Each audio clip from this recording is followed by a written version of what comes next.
साल 2014 मुंबई के पास एक पुराना होटल था। होटल शांति पैलेस। होटल बहुत बड़ा नहीं था, लेकिन रात में वहां का माहौल अजीब हो जाता था। स्टाफ हमेशा एक बात कहता था, कमरा नंबर 302 किसी को मत देना। लेकिन क्यों, ये कोई नहीं बताता था। एक दिन रोहित, जो एक क्राइम जर्नलिस्ट था, उस होटल में ठहरा।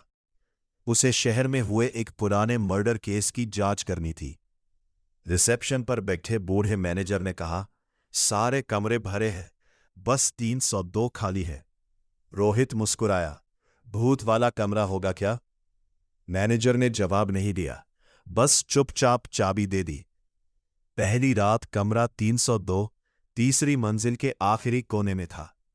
कॉरिडोर लंबा और अंधेरा था। ट्यूबलाइट हल्की हल्की झिलमिला रही थी। जैसे ही रोहित कमरे में गया, उसे एक अजीब ठंड महसूस हुई।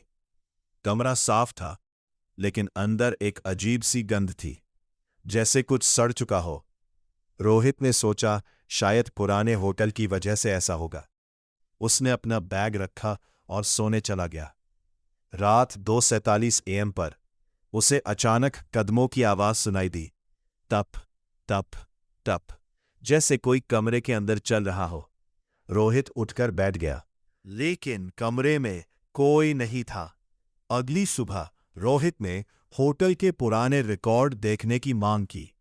बहुत दबाव डालने के बाद मैनेजर ने बताया, 5 साल पहले उसी कमरे में एक लड़की का मर्डर हुआ था।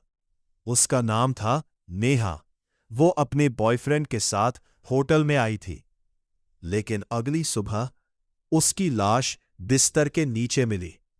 सबसे अजीब बात यह थी, कमरा अंदर से बंद था और उसका बॉयफ्रेंड कभी मिला ही नहीं।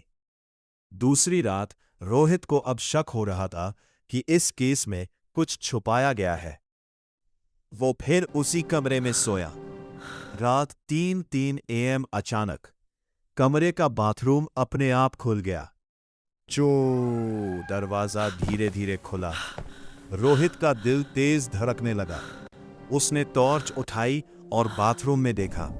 अंदर कोई नहीं था, लेकिन आईने पर पानी से लिखा था, वो यही है। रोहित के हाथ कांपने लगे। तभी उसके पीछे से फुसफुसाहट आई, रोहित।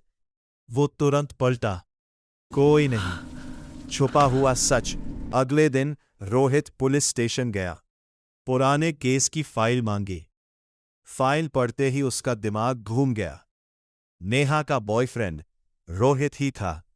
उसकी पुरानी फोटो फाइल में लगी थी, लेकिन रोहित को कुछ याद ही था। यादें लौट आईं। रात को जब रोहित फिर कमरे में आया, उसे अचानक सब याद आने लगा। 5 साल पहले वो नेहा के साथ इसी होटल में आया था। दोनों के बीच झगड़ा हुआ।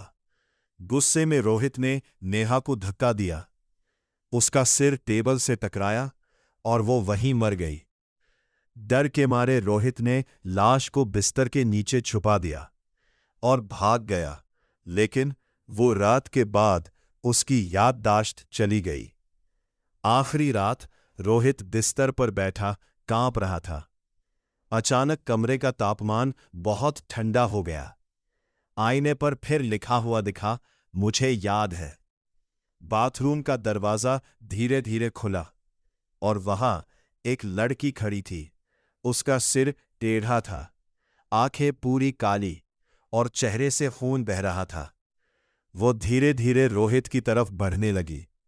तुमने मुझे मारा था, रोहित चिल्लाया, लेकिन होटल में किसी ने उसकी आवाज नहीं सुनी। अगली सुबह होटल स्टाफ ने दरवाजा खोला। कमरा अंदर से बंद था।